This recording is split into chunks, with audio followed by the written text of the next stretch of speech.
might be live. I can't really tell. And we're still thinking over here on the right hand side. I think there we are.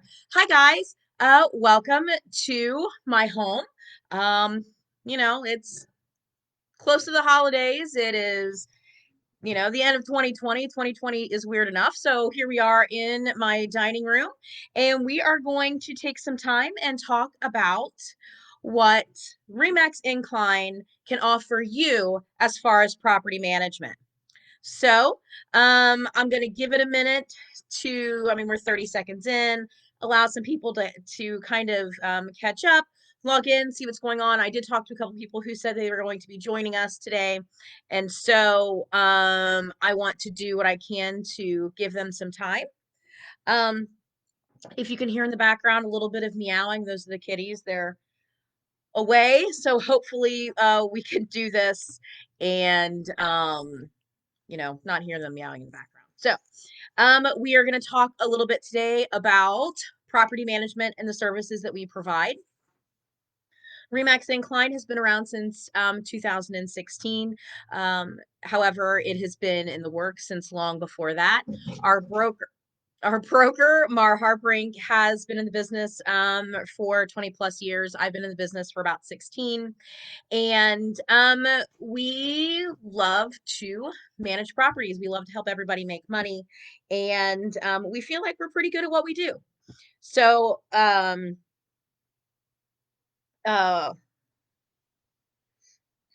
sorry. Um, like I said, we are a full service brokerage. We can offer your traditional buys and sells, but we also work heavily with investors and property management. So buying and selling of rental property along with the day-to-day management, unit turns, tenant selections. We handle advertising, your call management for those advertisings. We do open houses, we'll do showings, we process all the applications. Everybody's held to the same standard across the board. It doesn't matter if you are applying for a $3,000 a month property or a $500 a month property, everybody is held to the same standard. Um, Tenants require the same kind of income ratios based on the rent. Um, we look at everybody the same as far as background checks go.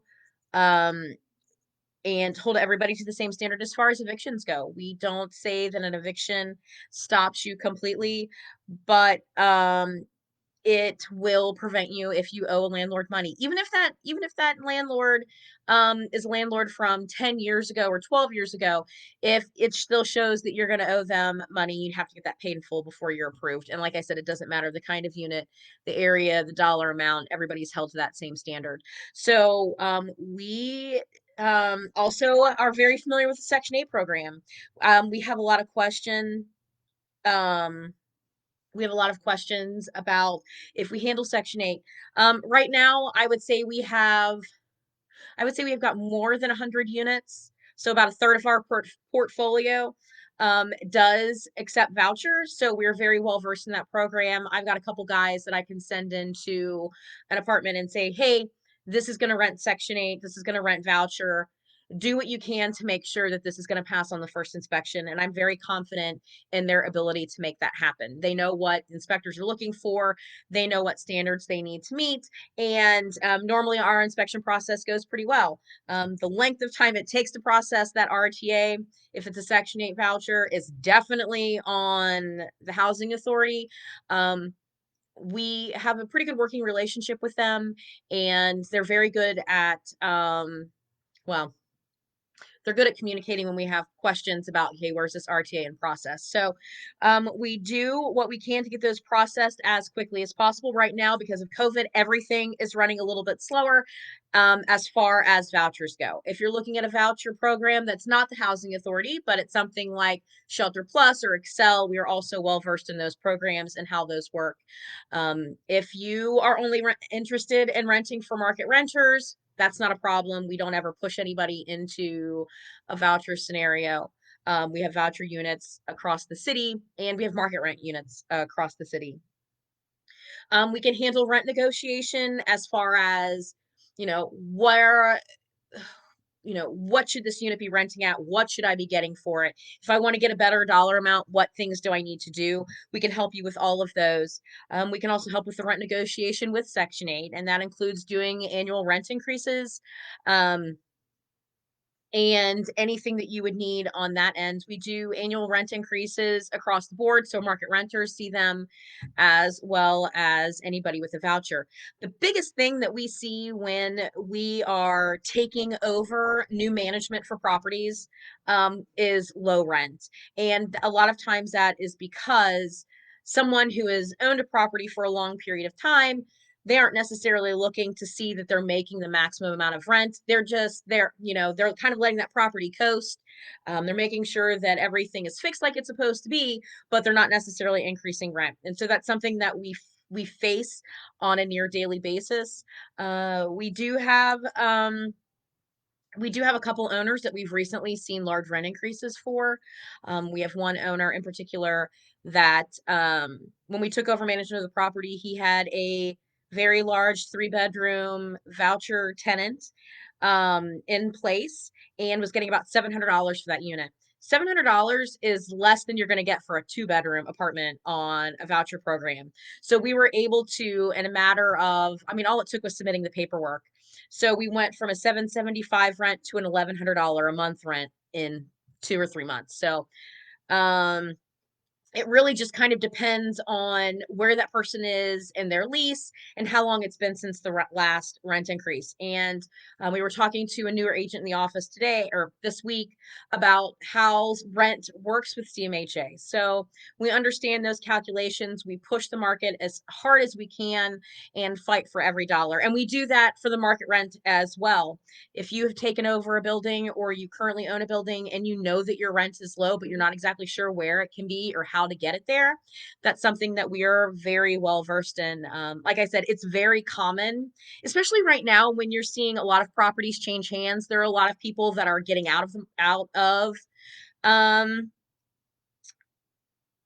the market and a lot of people that are entering into the market. So you have people that have purchased properties um, and when they run their numbers when they're buying, they're like, well, that's not necessarily where the building is now, but you give me a year and my rent will be up. I'll have more tenants. I'll be better occupied. That's what people are looking at. So it's not so easy as you buy a property, you raise the rents. Like that's not how it works. There are a lot of steps involved, or there can be a lot of steps involved. It depends on the property, but we can do that for you. Of course, I just got notice that my battery is low. So give me 1 second. Let me get my charger.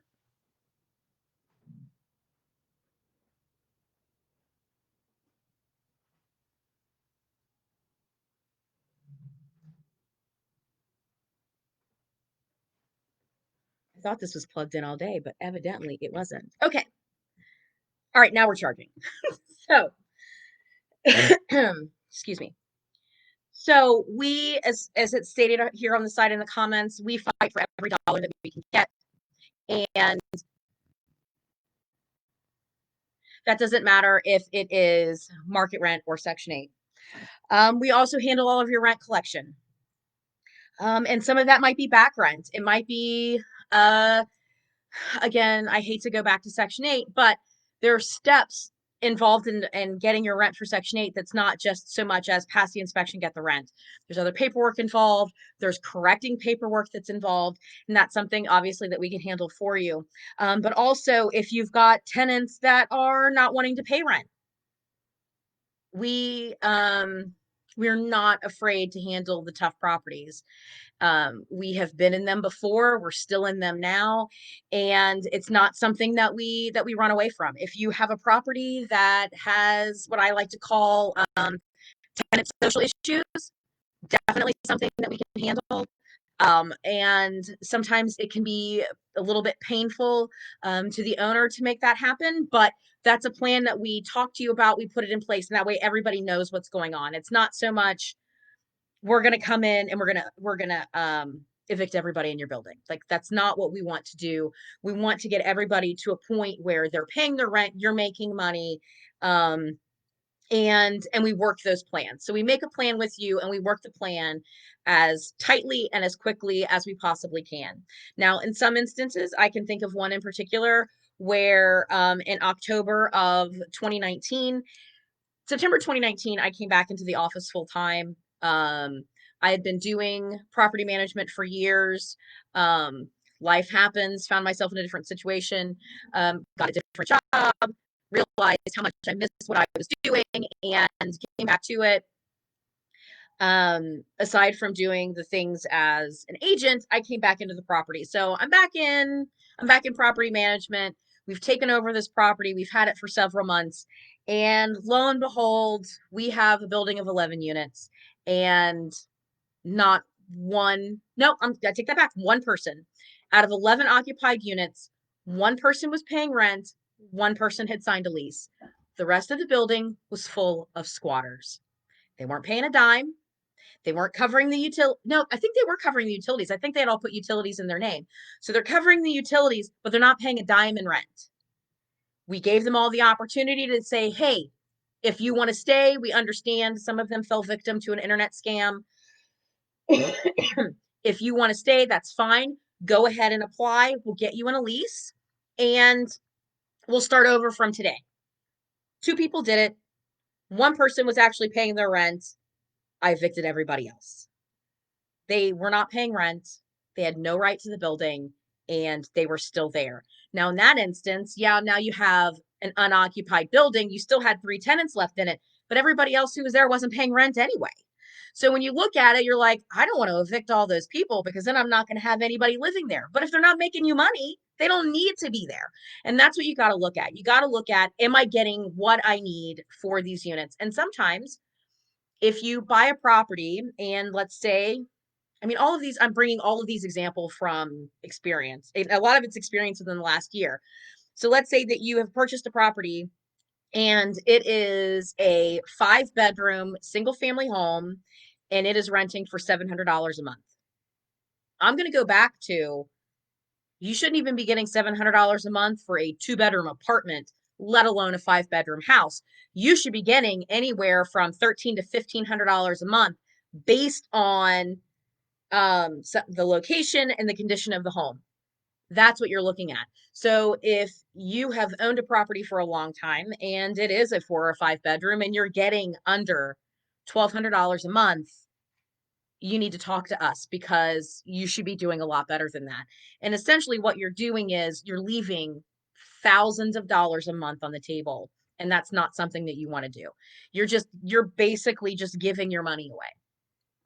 And I know that there is this fine line between making sure that you're not putting people out and people have a place to live. I understand that, and a lot of times it's not really an ethical thing, but it's really a heart matter, not necessarily a money matter, and sometimes that's why it happens because you want to allow someone to stay in place that's been there for a long time, and there's nothing wrong with that, but you need to make sure that you're not digging yourself into a hole where you can't repair your property and you can't maintain it. If you're in a position where you can't maintain your property because you're allowing people to stay for lower rents, because you feel bad charging them what a unit is worth, then you probably shouldn't be self-managing. You should probably be looking for somebody to do it for you. And I know I don't want to sound heartless because I don't feel like I am. I feel like I have expectations. I let everybody know what those expectations are, and we do what we can to get you to a position where you can meet those expectations. So it's not like a one and done. We're trying to get rid of everybody because we want to make all this money. That's not what we're really doing. What we're trying to do is make your property profitable because that's why you bought it. You bought that property as an investment, and you need to maintain that investment. You need to look after that investment and do everything that that investment was meant to do. And if you are like me and you are purchasing property because you are using it as a way to look to the future, then you need to maintain it now. If you've purchased a property and you've paid good money for it and you're not maintaining it and you're not expecting tenants to pay fair market rent for that unit, you're going to get to the end where you're thinking, okay, I'm going to sell my portfolio, I'm going to make this money, and then I'm going to be able to retire. But if you're not maintaining it from day one, you're not going to be able to retire on it, 20 years later. And that's what you have to look at. You've got to look at the big picture. And you're not necessarily doing that if you're doing yourself a disservice if you are not maximizing that rent. And that's something that we're going to be able to help you do. The other things that we offer, let's see, we have low cost hourly maintenance. We charge our maintenance out at an hourly rate. Material and vendor discounts. So any discounts that we get from our pro account, or we have vendors that we have used for decades at this point. And those vendors know that we use them. And a lot of times they're going to give us a better price than we would get from calling somebody that was completely brand new. And that's just because of, we've used them so often. They know us, they know they're going to get paid, they know they're going to get paid timely.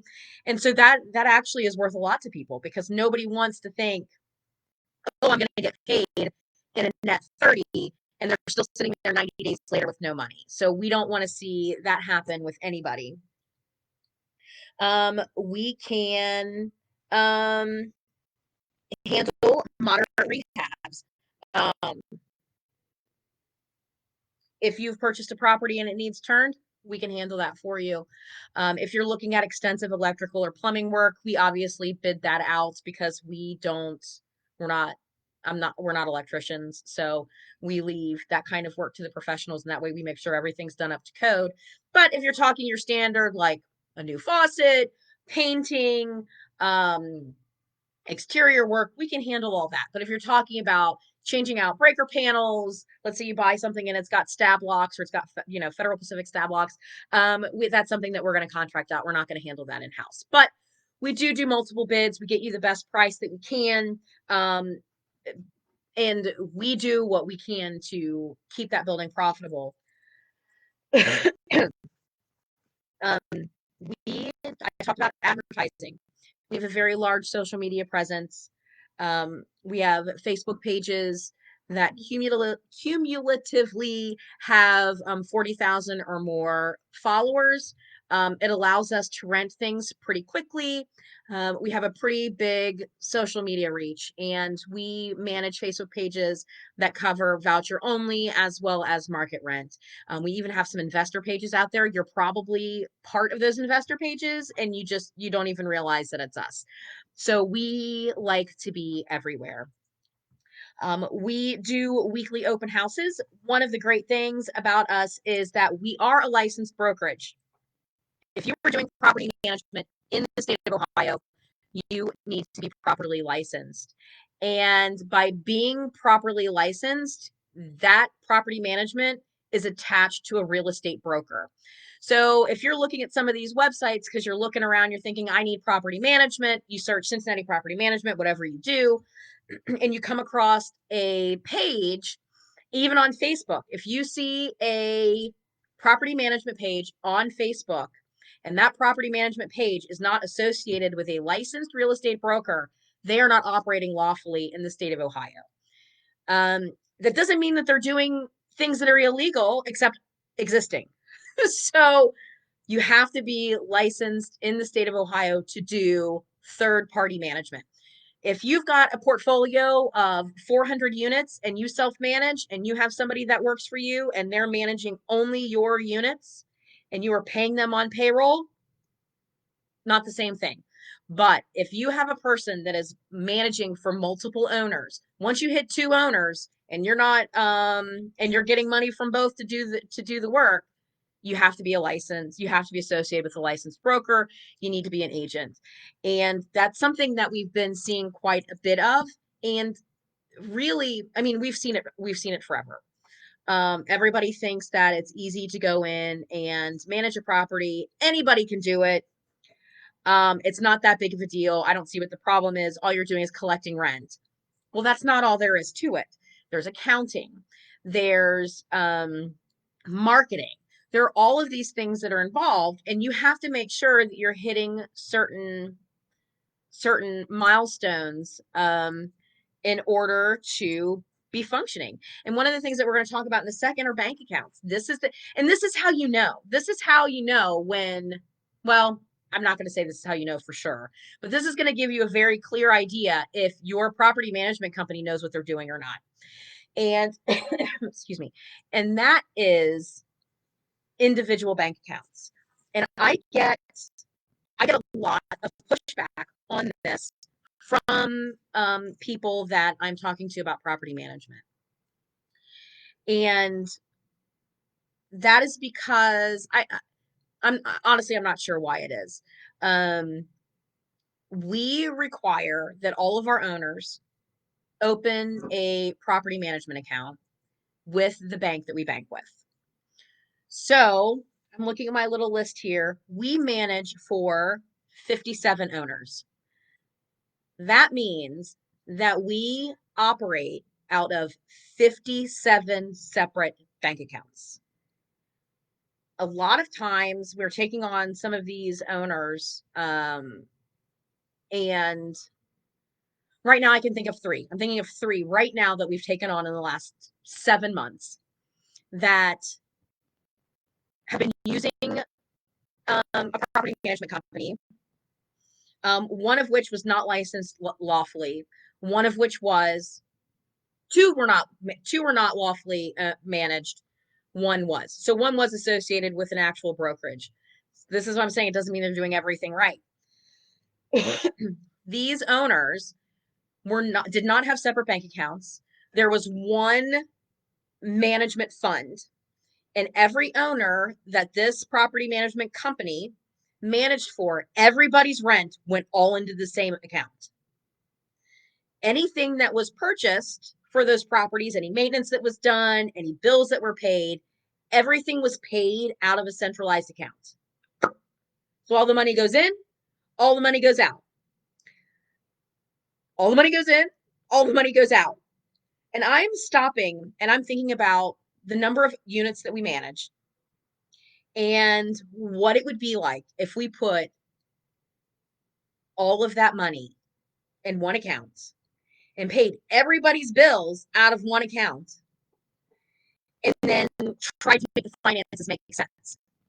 So what happened is the ones that were not operating correctly, those three that I'm thinking of specifically, when those owners transferred to us, their property management company could not provide absolutely accurate financial records. The one, I don't know that they ever got them. They could not provide a third, they couldn't provide anything that told them exactly what got paid out of that account on their behalf. You're relying on someone's bookkeeping to not have an error. And I don't know that I'm sure everybody's balanced their bank account, balanced their checkbook. You know how easy it is to put a zero in the wrong place, or to put your decimal in the right place or the wrong place. I mean, it's so easy, especially if you're using like a 10 key. You're using a 10 key calculator and you're just going all the way through and you're doing all these things. You know how easy it is to make a mistake. And if you are dealing with hundreds of thousands of dollars in a month in rent income, and then you're dealing with, let's say $75,000 in utility bills, that's a whole lot of zeros and ones to not make a mistake. And so that is why you have to have an individual property management account. So any rent that is paid by any of your tenants, it doesn't get paid to us. It never gets paid to RE/MAX Incline. All of the tenants in your property are told you need to pay your rent towards, so let's say it's my building. So let's say Megan Moore has purchased a building and I've owned the building in Megan Moore's name. I don't. I own my property in an LLC, but let's just say that it's Megan Moore. Megan Moore purchased a property. It has 4 units and all of them are occupied. I have sent a letter that says, hey, I just wanted to let you know that Megan Moore purchased your property located at 123 B Street. And from this point forward, you're going to pay all of your rent to Megan Moore. They're going to pay their rent to my office, but in the name of Megan Moore, I'm going to take their rent and I'm going to deposit it into Megan Moore's account. Then when I go to pay the water bill, Megan Moore's account pays the water bill. Ta-da! How easy is that? You're going to take your login information to our online portal. I'm going to log in. I'm going to go, oh, look, Megan Moore. Here's my password. I'm going to log in. I'm going to go, okay, I have 4 units, and units 1, 2, 3, and 4 have paid rent this month. Great. So I know that 1, 2, 3, and 4 paid rent. And I know definitely, without a doubt, that when I look and I see that water bill to Greater Cincinnati Waterworks, Megan Moore paid for that. Great. What happens when Megan Moore does not get rent from anyone? Let's just say that I run everything is very close. My profit margin is very small. Let's see what happens if Megan Moore, all of my money goes, everybody's money goes into one account. But Megan Moore's tenants didn't pay this month. But Megan Moore's water bill's still going to get paid because there's money in the account. Theoretically, that's not how it would go, but you don't know that that's not how it goes. How do you know as an owner that your money wasn't used to pay another owner's water bill? And the agent is, or the management company is thinking, oh, well, it won't matter because all in the end, as long as the numbers all wash out at the end, it's going to be fine. What? I don't want somebody else's water bill getting paid by my profit. There's no way as Megan Moore to know that I did not pay the water bill for somebody else, because I'm not going to see that in my information. All I'm going to see in my information is exactly what I paid. We do individual bank accounts because it is by far the most transparent and easiest way to do it. I think I've got a couple of people watching, and maybe somebody can explain it to me what the hang up is. Like I said, I do own my own property, and I run my personal rental. I only have one right now, working on 2. I run my property through Remax Incline Property Management. And I actually had somebody ask me today if I even pay a management fee. Well, yeah, I pay the management fee because I'm using the resources of Remax Incline. So it doesn't make sense to me that I wouldn't pay it because I'm using the accounting services. I'm using my services during the day because I handle the property management. Those are the things that I'm looking at. Of course, I pay the property management fee, but lost my train of thought. But I'm just thinking to myself, I can't imagine not knowing exactly where my money has gone and just assuming that it has gone exactly where it needs to go.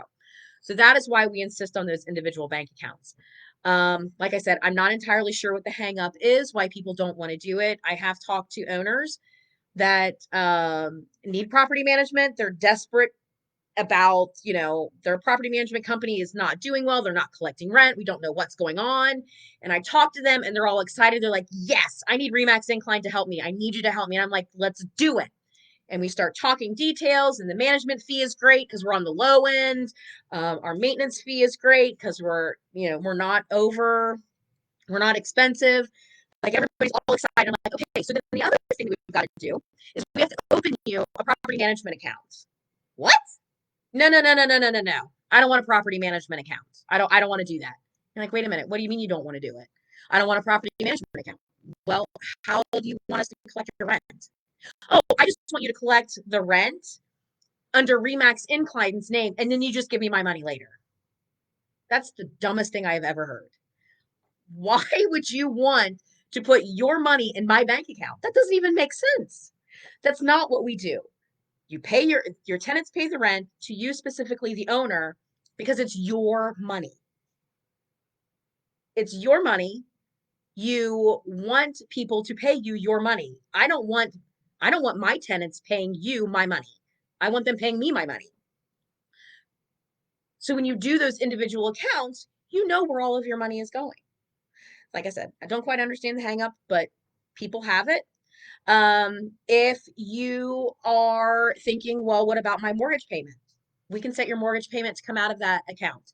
If you bank, let's say sometimes banks will offer you a deal, like on the interest rate if you have an account with them. That's fine.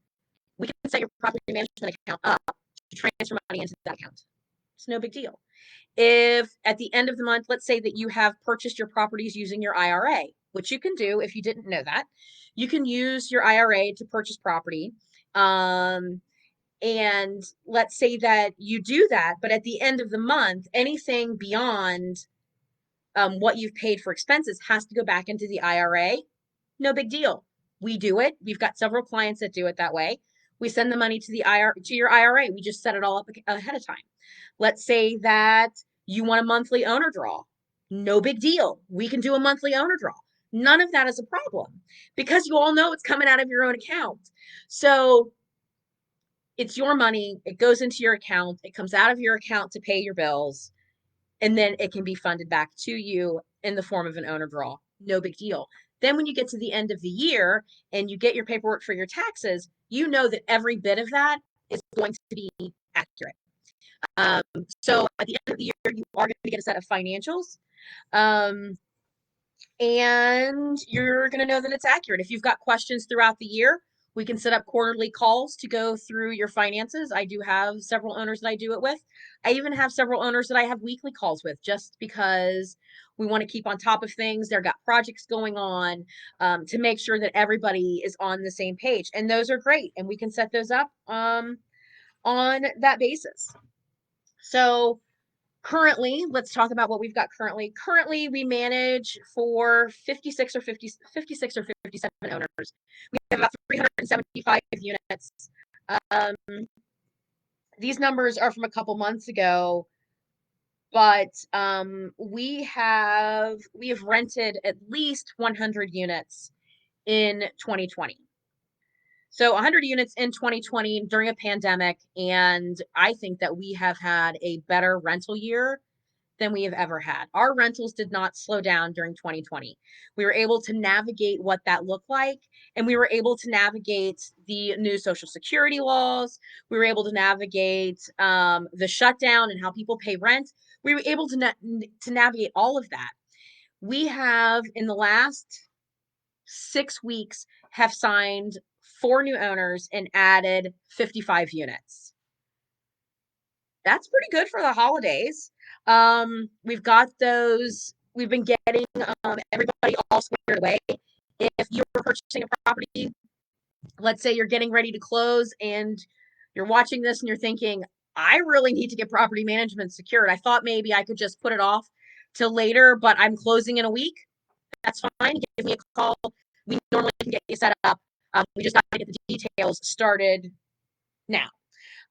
Normally the bank account is the longest thing to set up, but if you're an out-of-state investor, that's not a problem. We can do everything. That way you don't physically have to be in Cincinnati to open that bank account. You can do it all from your home. So we do have investors across the country. We have investors in other parts of the world. Recently signed on property management with some owners out of China. We have several owners out of Israel. We've got owners in California, New York, the Carolinas. I mean, we're pretty much everywhere. It doesn't matter if you're local, if you're far away, we can get all of that set up for you. And that's one of the great things about having the calls is that you pretty much always have access to me. And let me see what else we do. We can help you stabilize the property. If it has had issues with occupancy or with tenants paying and you need that assistance, we can do that for you. We do have, like I said, we do the Section 8. We have an owner that we've been working with since April. And between April and mid-November, I believe that we collected something like $25,000 or $30,000 in unpaid rent from voucher holders just because previous management did all the paperwork wrong.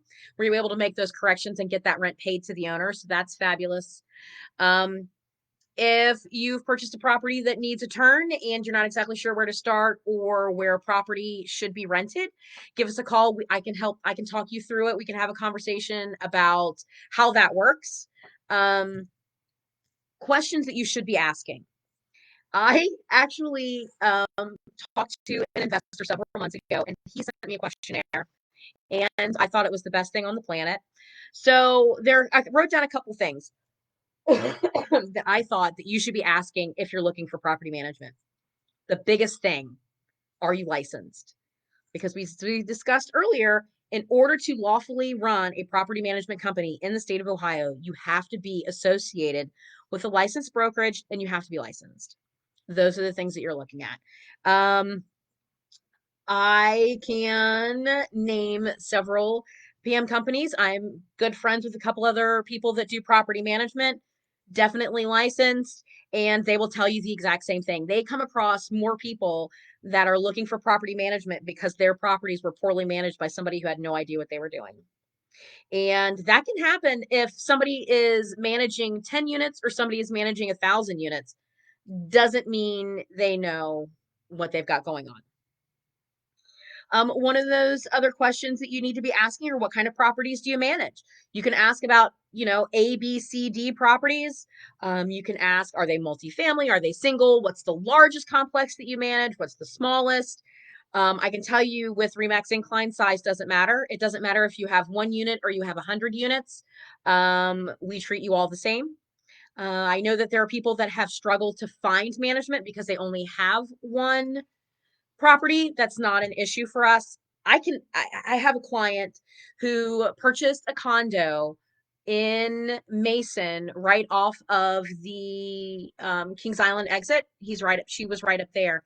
Purchased a condo, had it rehabbed, never even moved in. Got a phone call from her boss saying, we're transferring you to North Carolina. Hadn't even moved in, had only made 2 mortgage payments. She calls and she says, I know I only have 1 unit, but this is my situation. I'm like, great, we can get it rented for you. We can manage it while you're out of town. Not a big deal. We had an owner in Norwood, same thing. She'd been in the house for quite a while. She was a medical student and she got a residency position down in Louisville. And she hadn't owned it long enough and was worried that she would be upside down. And I talked to her and I'm like, look, well, we can get it rented for you for what you need to cover your mortgage and a little bit more. And we can take care of all of it on the Cincinnati end. You just go do what you need to do. And we got to the point where her tenant, who's also a medical student and found a residency elsewhere, actually, no, wait, she was in Cincinnati because she had a residency at Children's Hospital. And I called the gal and I said, hey, this tenant's been in place for a few years. The market's not what it was when you moved. What do you think about selling instead of re-renting? And that's what we did. So she was able to buy, hold it for a couple years, sell it, and make a pretty good profit. And then while she wasn't in the unit, she had somebody else paying her mortgage. So it worked out great. So we can help you find that tenant if it's an unexpected move, and we can help you transition um, into and out of the market however you want to do it. Another question that you need to be asking is, how many office support staff do you have and how many maintenance staff? You need to know, are my tenants going to be just out of luck when it comes to repairs? Like, is it going to be 2 weeks before they can get over and change out a leaking faucet? A leaking faucet costs everybody money. Water will eat away at a unit quickly. I can tell you that Remax Incline has myself, who's full time. We have our broker, Mara Harpering. We have a full time admin on the brokerage side, or part time admin on the brokerage side. We have someone full time that runs our front desk. So she talks to all of our tenants who call in, come in, pay rent. We have full time accountants, part time office staff, and we have 7 full-time maintenance staff, and we have 2 maintenance staff starting next week. So we are definitely well staffed to handle whatever it is that you need. That is obviously not an issue. And the other thing is how long are units normally vacant? What kind of vacancy rate do you have? So right now, hold on.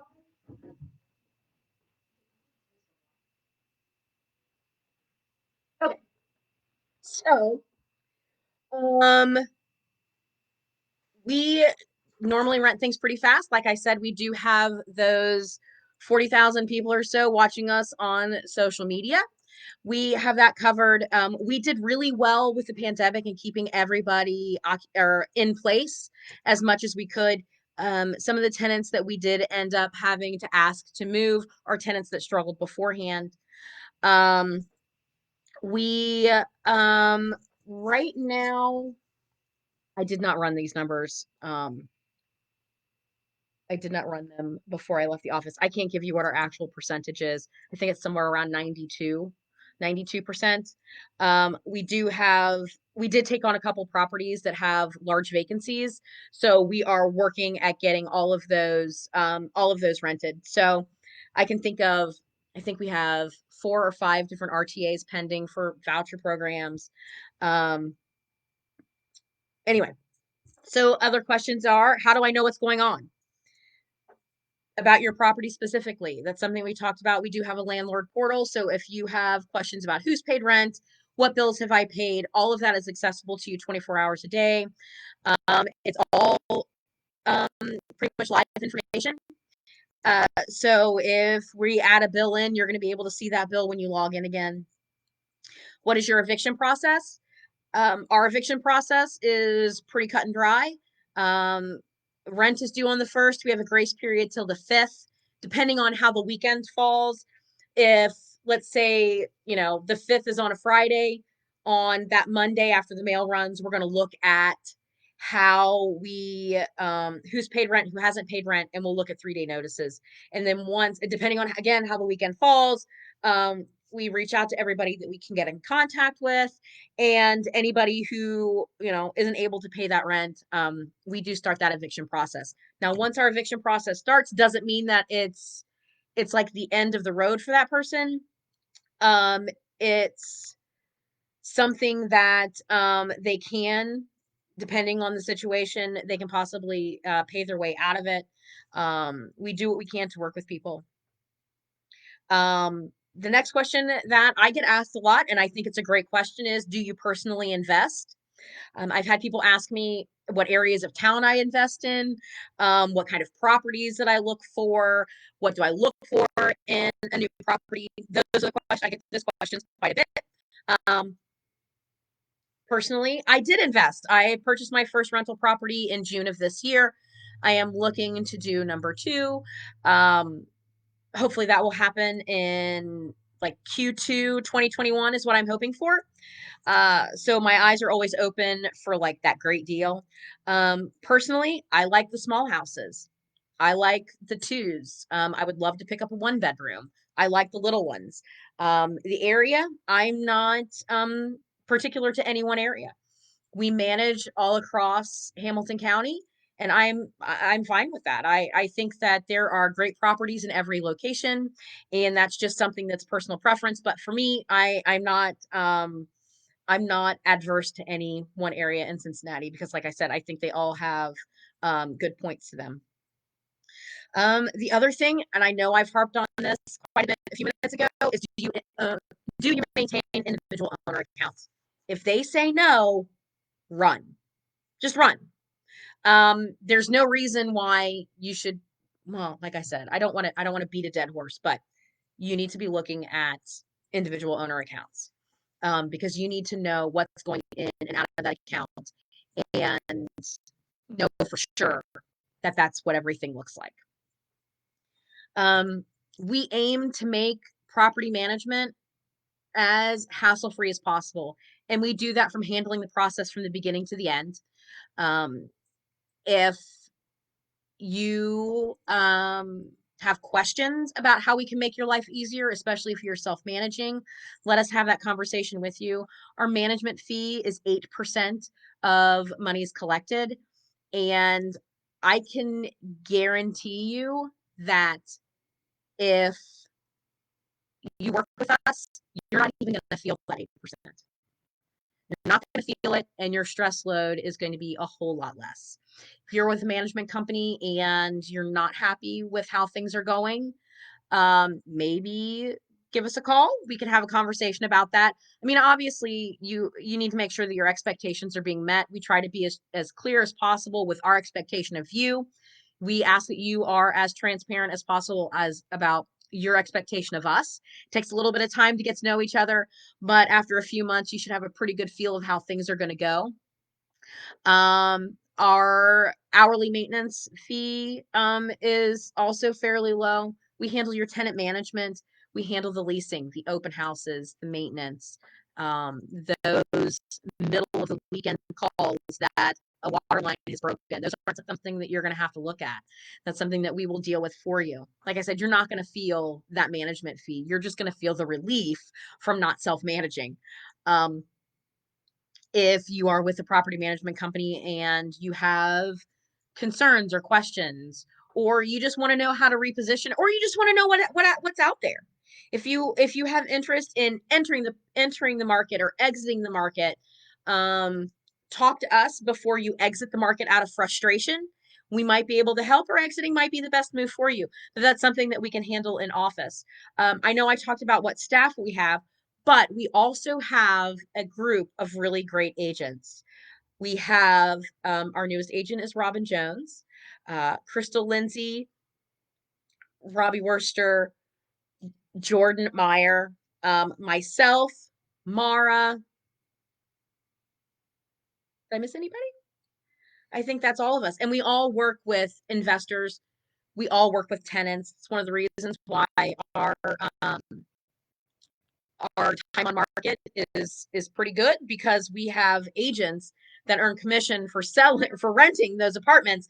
The faster we rent apartments, our office makes money, you make money, and the agent makes money. It's really a great system that works for all of us involved. And that's one of the reasons why we push market rent as high as we do, because you make better money. You make better money, our 8% looks better. So we push those market rents. We try to keep your expenses low, and we do everything that we can to make you as profitable as possible. If you have any questions, I ask that you reach out. You can comment on this. You can message me to the side. My contact information is over here in the comments section, or down here in the comments section, however your page is set up. My phone number is listed here. It's 513-201-7706. Text me if you have any questions. You can also email me. My email address is over here. I ask that you don't call, because I'm very slow at checking voicemail. I'm very quick about checking or text messages and email. So I would love to have a conversation with you about what we at Remax Incline can do to help you be as profitable and successful as possible. I'm going to sign off. This might be my last Facebook Live before the holiday. So if I don't talk to you before then, I hope you have a safe and Merry Christmas, and everybody stays healthy. So I believe I'm going to sign off, grab myself some dinner, and relax for a few minutes. So I will hopefully talk to you soon.